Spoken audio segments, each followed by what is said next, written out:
The sun had been up for an hour by the time he had finished repacking his bedroll and gear from the previous evening. He'd also washed out last night's supper utensils and refilled his canteen bottle from a nearby stream. Now, shouldering the remainder of his gear and adjusting his hat, he retrieves his rifle from where it had been standing at the back of the large hollow sycamore. Stepping quietly to the doorway, he looks first to the left and then to the right, ever wary of an unexpected attack from man or beast.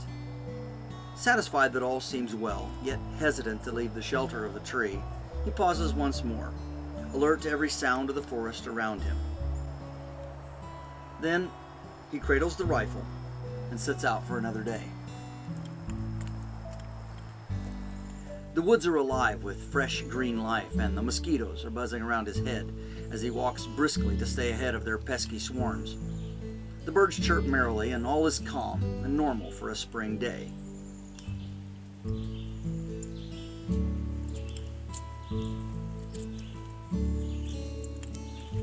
The path is clear, and there are no recent moccasin tracks, or any human tracks at all, just those of deer and the occasional raccoon.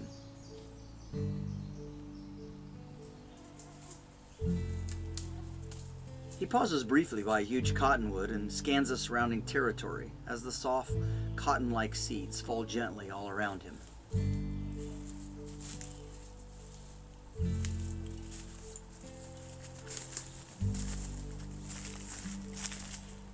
The cotton seeds look like so many snowflakes resting on the abundant stinging nettle that grows thickly in this part of the forest. It also richly carpets the trail where he is walking, turning it almost completely white as he passes through.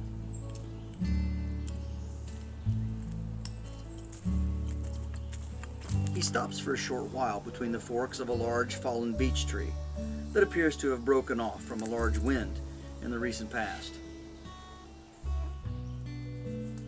Then he continues his journey, being careful not to stay on the main trails any more than necessary, but walking some distance to the side as the terrain permits. After traveling a few more miles, he steps out into the river clearing. It is the Cumberland River, and it is one of the largest obstacles that he will have to cross as he heads northeast on the Cumberland Trace, where he will join the Wilderness Road northward, blazed by Daniel Boone in 1775. The trace will take him all the way to Logan's Fort. Now he pauses at the river's edge, scanning for obstacles, and glad that it isn't a raging torrent. He was told that at this crossing the river wasn't more than waist deep, but that there were holes that were much deeper that he must be aware of. There was plenty of driftwood on the banks, and so he went over to a log that seemed promising and solid. The day was a-wasting, and so it was time to get busy.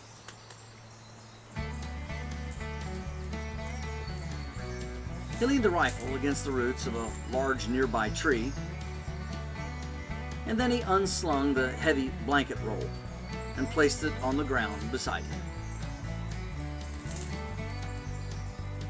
Reaching back, he grabs a hold of a razor-sharp tomahawk and carefully removes the leather mask. And then he begins to cut through the dried log.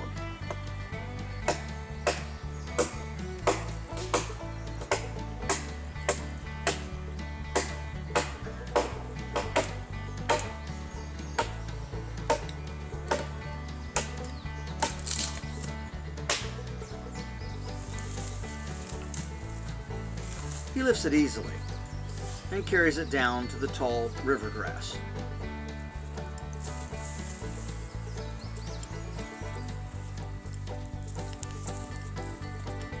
He then cuts log after log until he feels that he has enough.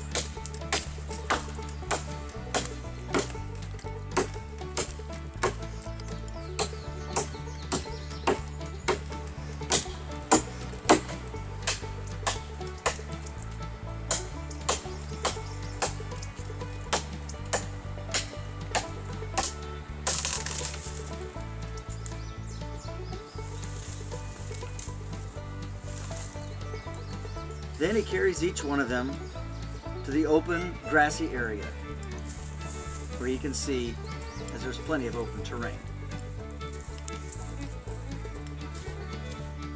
He rolls up his sleeves as the hot and heavy work is about to begin, and he's chewing on some of his jerked beef as he does so.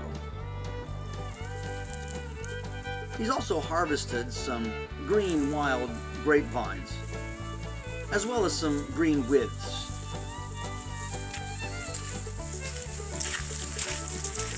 He starts to carry the logs one by one and almost steps out of his shoe in the mud, but he wiggles his foot back into it and carries on.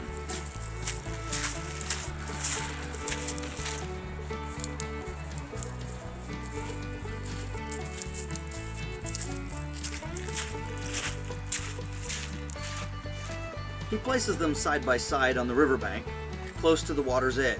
This raft will be heavy, and he doesn't want to have to move it very far. After he has what he thinks are enough logs, he pulls the grapevines out of the water where they have been soaking to keep them moist and pliable. Then he carefully begins to lash the logs together.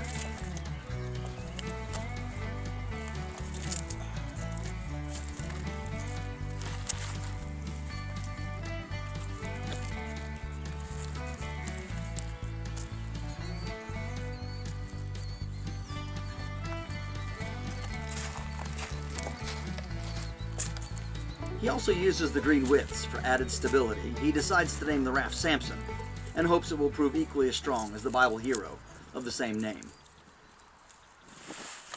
Using an extra log for leverage and his own brute strength, he gradually gets the raft into position.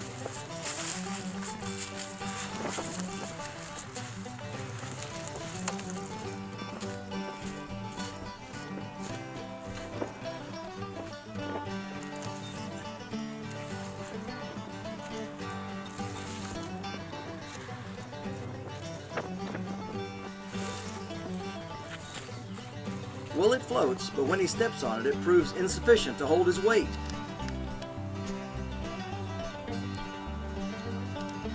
He steps off the raft and back onto shore, quite disgusted that his first raft is such a failure.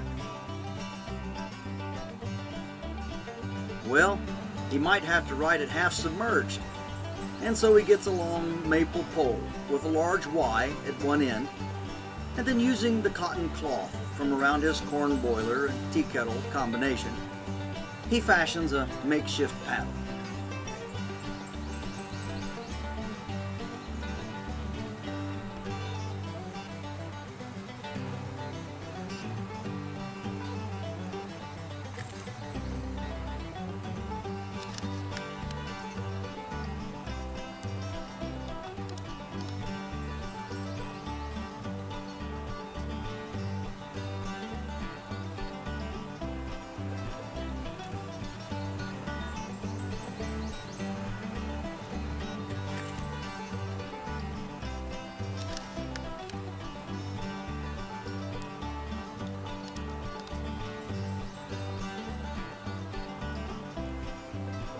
He also builds a small wooden tripod for his gear and carefully suspends it all on the raft.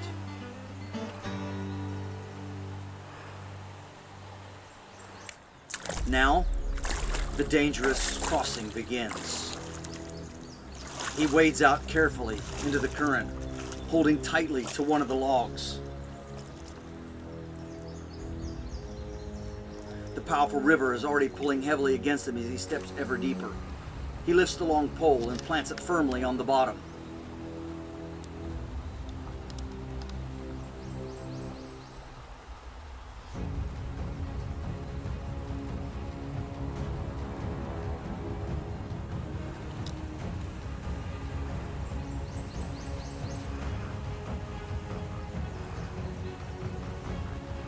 He fights the mighty river as it tries to pull the small log raft from his grip and send it spinning downstream. He must not let go. He cannot lose these items. His life depends on them.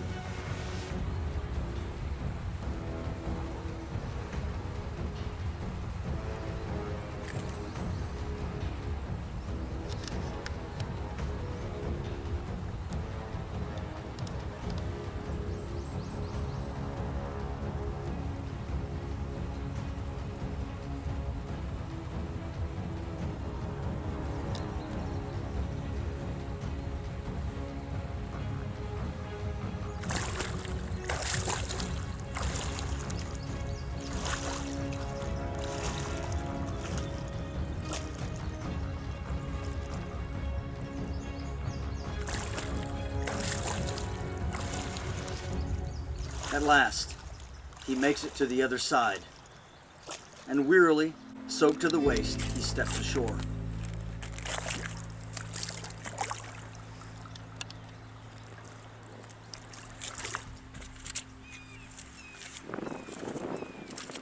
He carefully piles his gear,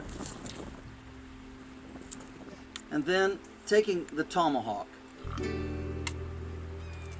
he goes back down to where the raft is sitting.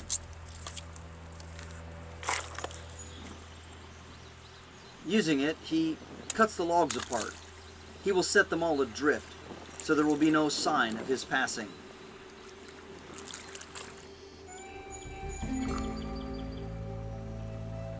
Lifting them overhead, he heaves them as far as he can out into the current.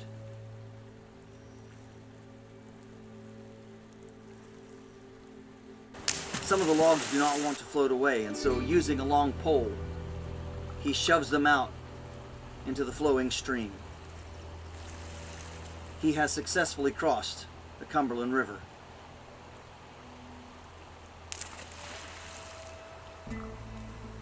One by one, the logs float gently and serenely down the Cumberland River,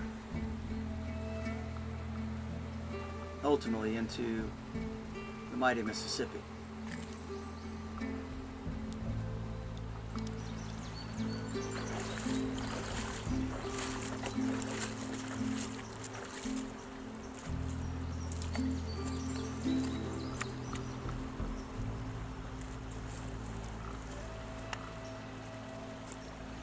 Now he comes back to his gear and begins to dress himself once more for the trail.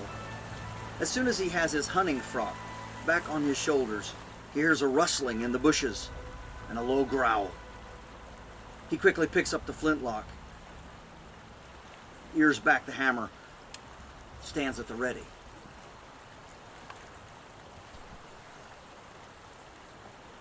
A few moments pass while he sweeps the area with his muzzle whence the sound came. But the sound does not come again.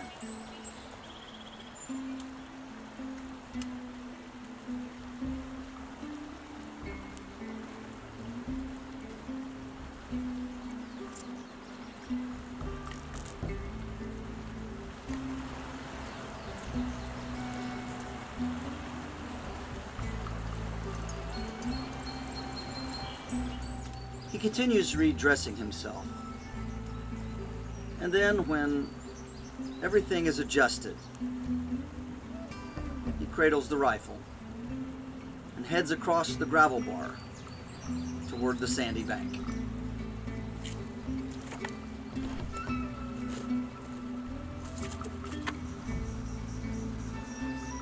As he walks up the trail, he becomes painfully aware that there is a large amount of sand and gravel in his shoes. It's not only painful, but it will cut down on the life of his shoes. So sitting down on a large drifted log, he takes them off one by one and begins to knock the offending debris out.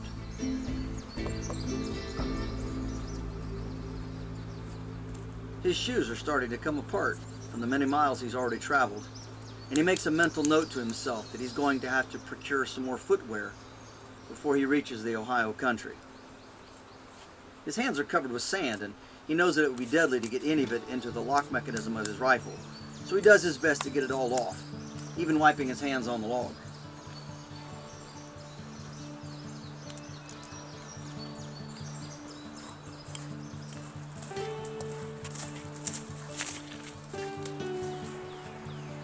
Approaching the sandy wall of the riverbank, he stops to look into the tall grass, making sure that the path is safe and that there are no enemies lying in ambush.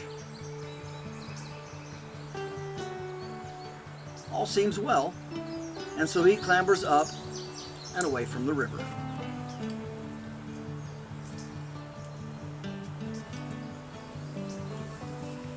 The mosquitoes attack him once more, and he tries to blow them away from his mouth and nose as he walks through the shoulder-high grass.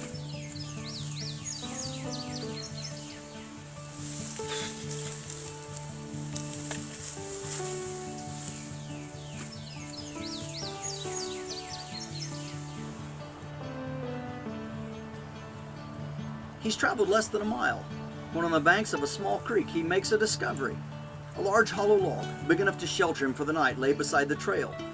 He quickly points his muzzle to the interior, but the log is completely empty.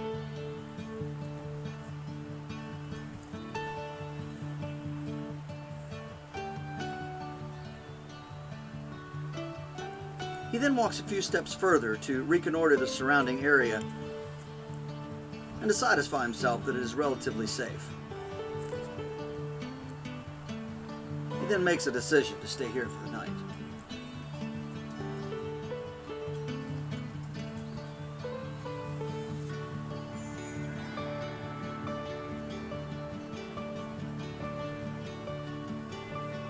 He leans the rifle against the log and hangs the canteen bottle from a protrusion, where it will be out of the way, but easy to reach from inside the log.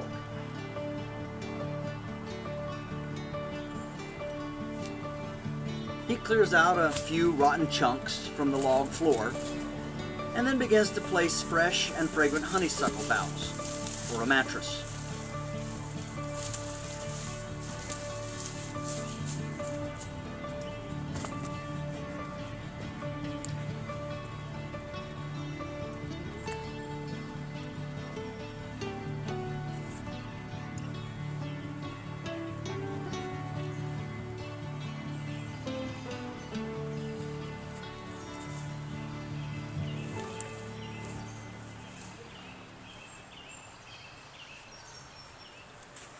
His home is now arranged for the night, with all of his gear safely out of the weather on ledges to either side of the log. He really couldn't have asked for a better place to spend the night.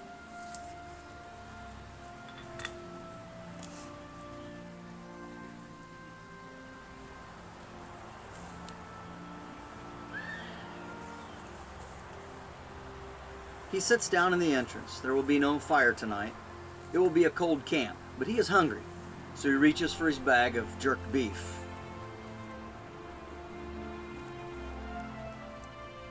He puts a piece in his mouth and then remembers that he has forgotten to return thanks, so he pauses briefly and sends up a quick prayer of gratitude for this meal as well as for his safety. He's still wet and worn out from his long day, yet a feeling of contentment steals over him as he slowly chews his food and then drinks from the refreshing water in his canteen.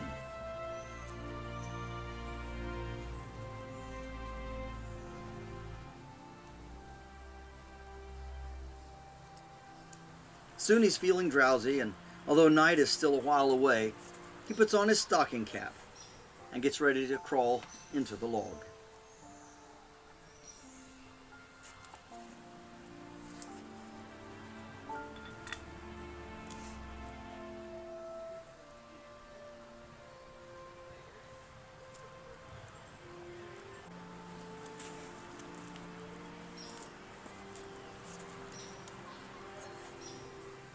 Well, it's not the best bed he's ever slept in, and there are more than a few lumps that he can feel through the bough bed. Still, he manages to find a comfortable spot and wiggles into it. Pulling his rifle close to him, he then reaches over and makes sure that the tomahawk is also easy to hand. Sleep comes quickly, and he dreams of a land flowing with milk and honey, Ohio.